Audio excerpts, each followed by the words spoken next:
Olá, que bom ter você com a gente no Política em Pauta. Esse programa novo da TV Câmara Botucatu, que nasceu para ser um espaço de discussão e de debate de temas importantes e atuais que fazem parte dessa que é considerada arte ou ciência de governar. Mas isso de forma simples, descomplicada, porque o nosso propósito aqui é fortalecer e estimular a participação e a cidadania.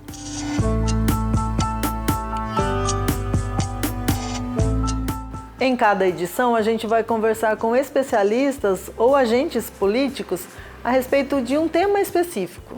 E nesta primeira rodada, as entrevistas serão com os vereadores, para que a gente conheça de uma forma diferente o Legislativo botucatuense. Hoje, o bate-papo é com o vereador Marcelo Sleiman.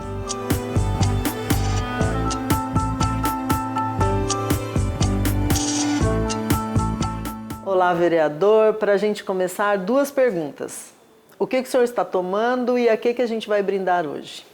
Estou tomando uma bebida brasileira muito saborosa, que é o café, e nós vamos brindar a vida. A vida é uma dádiva de Deus.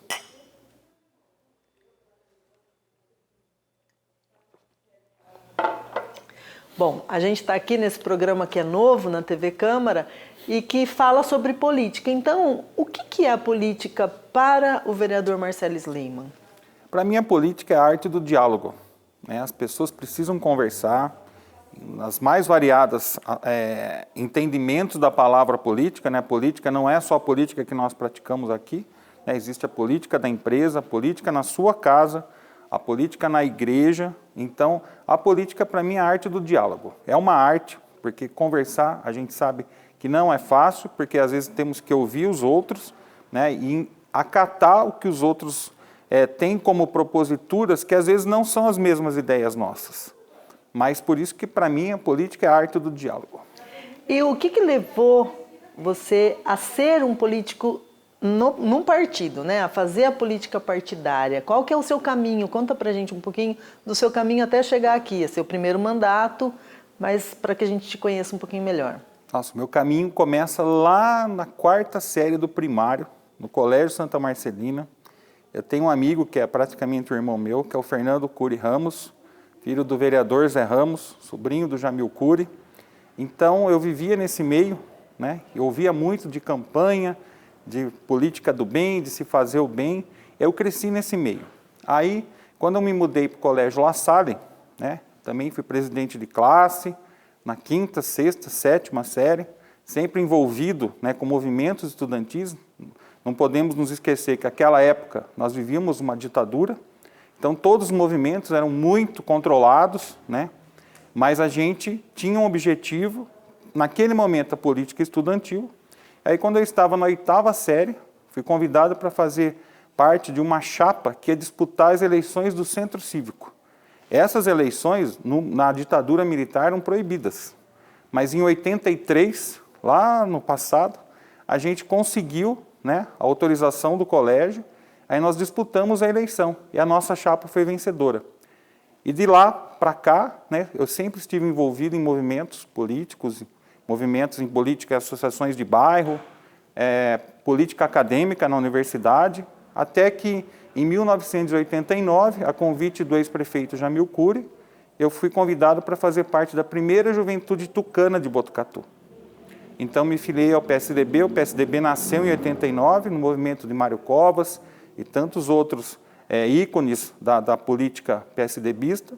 E aí, de lá para cá, eu venho atuando na vida partidária e no ano passado, ano retrasado, 2020, eu tive que mudar de partido, por algumas questões aí.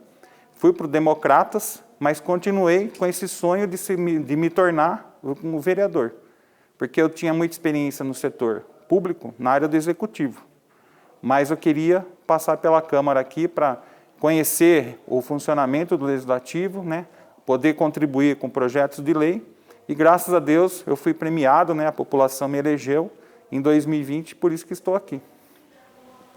Praticamente 2 anos de mandato, Agora, o que mudou na sua visão de mundo, na sua experiência, após a sua eleição, após você estar no Legislativo? E também na sua rotina, né? Como é que você administra isso? Você continua trabalhando, né? Sim, sim.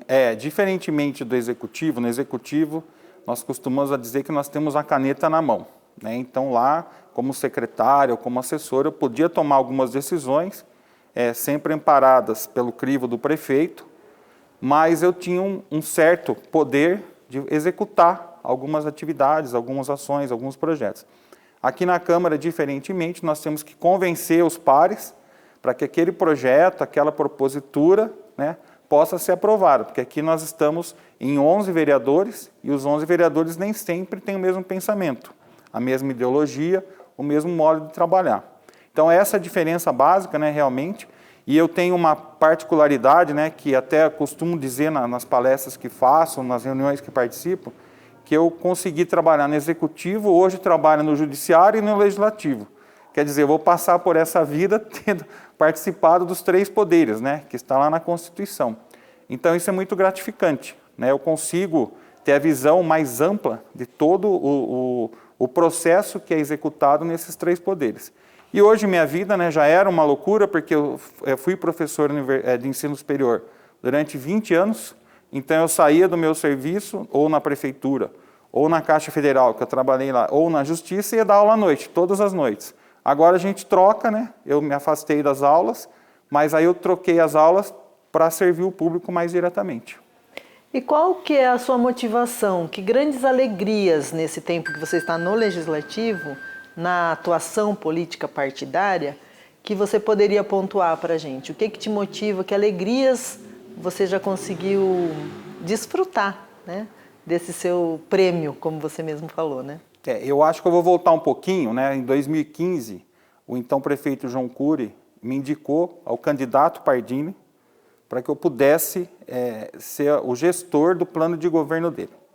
Então, em 2015 e 2016, eu fiquei junto com o candidato Pardini, né, pensando na cidade, trazendo os técnicos, ouvindo os moradores dos bairros, e fizemos lá um grande plano de governo.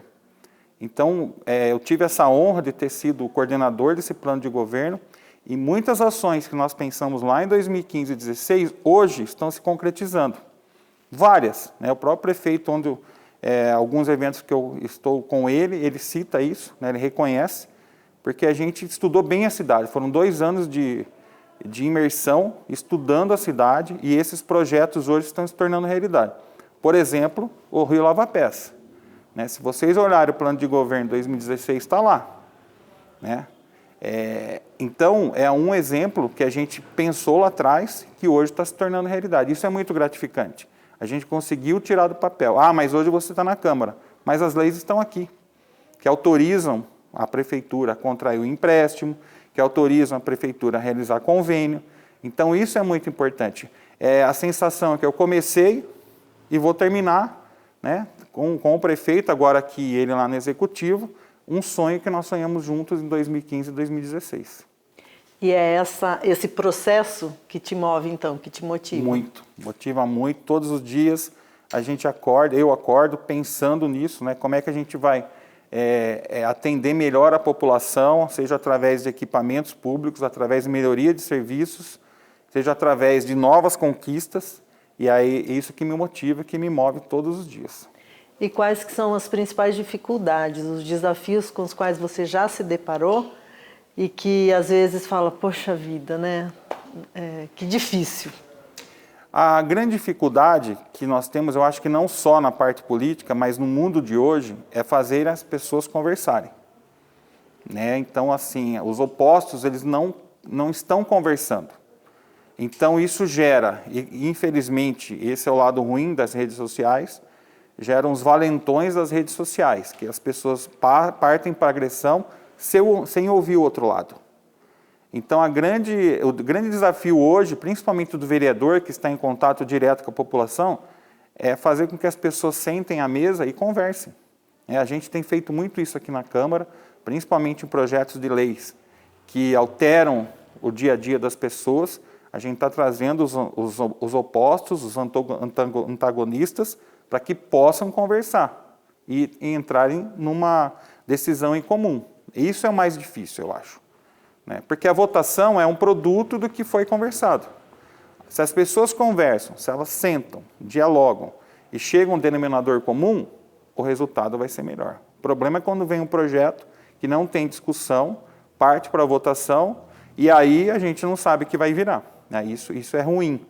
Agora, esse formato que essa legislatura adotou aqui, que é muito interessante, né? Muitas pessoas nos aplaudem por isso, é dar a voz à população e dar a voz para quem quer falar. Acho que isso é muito importante.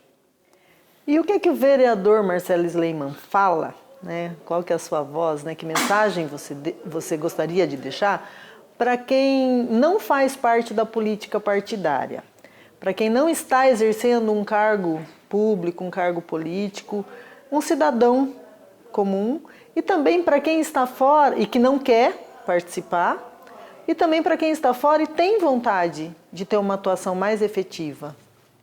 Eu costumo, principalmente com os jovens, quando eu converso com eles, né, eu conversei com muitos alunos e hoje sou convidado para conversar em algumas escolas, eu digo que a política começa em casa.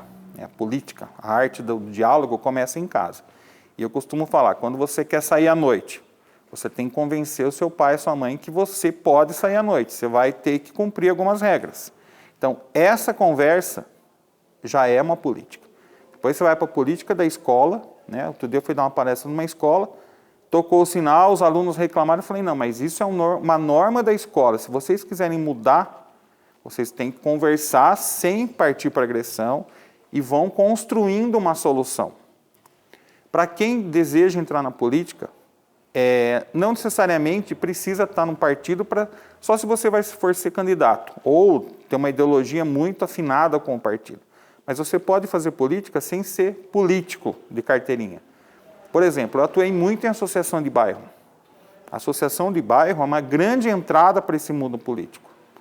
Por quê? Porque você tem um conjunto de moradores que olham para a mesma direção, que têm objetivos comuns, e aí você vira o porta-voz dessa comunidade. Então, você vira a referência para essas pessoas. Essa é uma grande entrada. Existem movimentos religiosos também que tem muitas pessoas que praticam o bem, né? As entidades do voluntariado fazendo política. Como? A política do mal? Não, a política do bem. A política do bem. Pega um patrocínio aqui, faz uma campanha ali. Para quê? Para servir melhor a população. Também isso é uma atividade política. Agora, se você deseja ser candidato ou candidata, aí você tem que se filiar a um partido. É a nossa lei, a Constituição brasileira. Aí você tem que ver qual partido fala a ideologia que você segue. Né? Nós temos um leque no Brasil, muitos, tem mais de 50 partidos políticos, né? Cada um com o seu rito, cada um com o seu estatuto. Você pode escolher um partido para se filiar e se candidatar. Mas não necessariamente para fazer política você tem que estar afiliado a um partido político. Mas é importante fazer política? Muito importante. Como eu disse, né? Eu trago isso desde criança, como eu falei no começo da entrevista, política é a arte de conversar. É a arte de conversar. Nós temos sempre que conversar e a política, a gente consegue que as pessoas melhorem as suas condições de vida, as condições de meio ambiente, as condições de trabalho, através de política. Que a política bendita, ela é muito bem-vinda. Né? É a política sem falcatrua, sem negociata, sem corrupção, porque dá para fazer. Aqui nós temos vereadores, né, os 11 vereadores, eu creio nisso. Ninguém aqui é corrupto, ninguém aqui faz por dinheiro, longe disso. São pessoas ilibadas que estão aqui buscando o melhor para o povo. Cada um do seu jeito. Né? Cada um não tem pessoas iguais. As pessoas aqui são diferentes, mas cada um busca a melhoria para a população. E a política sempre é bem-vinda. Agora, para a gente acabar, vereador, não o vereador, mas o Marcelo Sleiman tem um lema de vida? Nunca desista dos seus sonhos. Esse é meu lema de vida. Porque se eu fosse contar minha vida aqui, tantas barreiras que eu enfrentei, né, mas eu nunca desisti. E a persistência sempre. Né? Então, nunca desista dos seus sonhos. Eles vão se realizar. Então, um brinde aos sonhos, à persistência, ao diálogo, à política e a você que nos acompanhou até aqui em mais esta entrevista do Política em Pauta. E se você não assistiu a esse ou a outros programas na íntegra, corre lá no nosso YouTube e confere que a gente está lá. Até!